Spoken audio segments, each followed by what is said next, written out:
mag-ingat sa iyong mga ginagawa. Ako po si Father Fiel Pareha at ito po ang ating segment, ang Daily Devotion, na kung saan tayo po ay magdarasal, magbabasa at magninilay kasama ng salita ng Diyos sa buong taon. Manalangin tayo. Sa ngalan ng Ama, ng Anak at ng Espiritu Santo. Amen.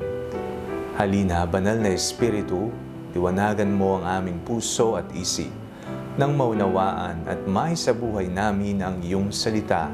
Amen.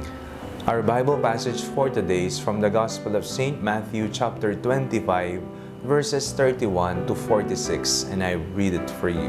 When the Son of Man comes in his glory, and all the angels with him, then he will sit on the throne of his glory. All the nations will be gathered before him, and he will separate people one from another, as a shepherd separates the sheep from the goats. And he will put the sheep at his right hand, and the goats at the left.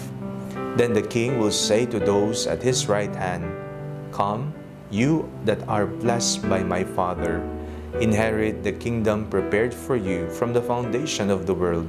For I was hungry, and you gave me food. I was thirsty, and you gave me something to drink. I was a stranger, and you welcomed me.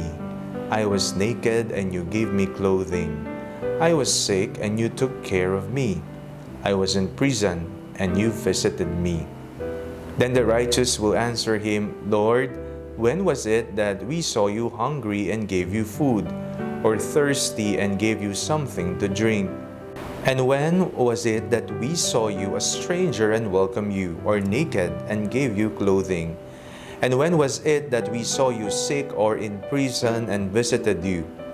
And the king will answer them, "Truly I tell you, just as you did it to one of the least of these who are members of my family, you did it to me." Then he will say to those at his left hand, "You that are accursed, depart from me into the eternal fire prepared for the devil and his angels. For I was hungry, and you gave me no food. I was thirsty, and you gave me nothing to drink. I was a stranger, and you did not welcome me. Naked, and you did not give me clothing. Sick and in prison, and you did not visit me." Then they also will answer, "Lord, when was it that we saw you hungry or thirsty or a stranger or naked or sick or in prison and did not take care of you?" Then he will answer them, "Truly I tell you, just as you did not do it to one of the least of these, you did not do it to me. And this will go away into eternal punishment, but the righteous into eternal life."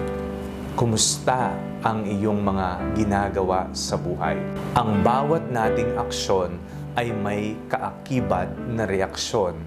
At ang reaksyon na ito ay maaaring magdulot sa atin ng kabutihan o ng kapahamakan. Ang ating pong binasang ebanghelyo sa araw na ito ay nagpapahiwatig sa atin na kung ano ang ating ginawa, ito man ay mabuti o masama sa ating kapwa, ay ginagawa natin sa Panginoon. Ito rin ay nagpapahiwatig sa atin na kung wala ka namang ginagawa, ikaw ay tamad sa pagtulong o pagkakawang gawa o sa pagbibigay ng pagpapakita ng awa sa iba, mayroon din itong kaakibat na kaparusahan. Ibinigay po sa atin ng Panginoong Jesucristo ang natatanging kwento na ito upang matuto tayo sa buhay, nang maging maingat tayo sa ating mga ginagawa, nang ipakita natin ang pagmamahal ng Diyos sa pamamagitan ng ating aksyon. Paano ba ako nakikitungo sa ibang tao? Ako ba ay mapagmalaki? Ako ba'y mayabang? Ako ba'y kuripot? Ako ba ay naninira ng tao? Ako ba'y sinungaling? Ako ba'y magnanakaw? O ako ba ay tumutulong sa ibang kapwa? Ako ba ay gumagawa ng tama? Ako ay namumuhay ng isang taong punong-puno ng pananampalataya at pananalig sa Kanya. Sapagkat ang ating mga aksyon na ginagawa, akala natin ginagawa lang natin sa ating kapwa, ngayon pala'y ginagawa natin sa Panginoon. Tandaan po natin, tayo po'y isang simbahan. At ang simbahan na ito ay hindi lamang tumutukoy sa pisikal na istruktura ng sambahan. Kung hindi, ang simbahan ay ang bayan ni Kristo, ang pamilya ng Diyos. Si Kristo ang ating ulo at tayo ang kanyang katawan. Kung sinasaktan mo ang katawan ni Kristo o ang mga miyembro nito, sinasaktan mo din ang ulo, sapagkat tayo'y iisa lamang. Manalangin tayo. Panginoong mapagmahal, patawad po sa mga pagpababaya naming ginagawa sa buhay. Patawad po kung kami ay tamad na gumawa ng tama at mabuti sa aming kapwa. Amen.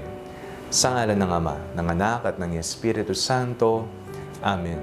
Huwag po ninyong kalimutang i-like ang video ito. Mag-comment po kayo and share it with your family and friends.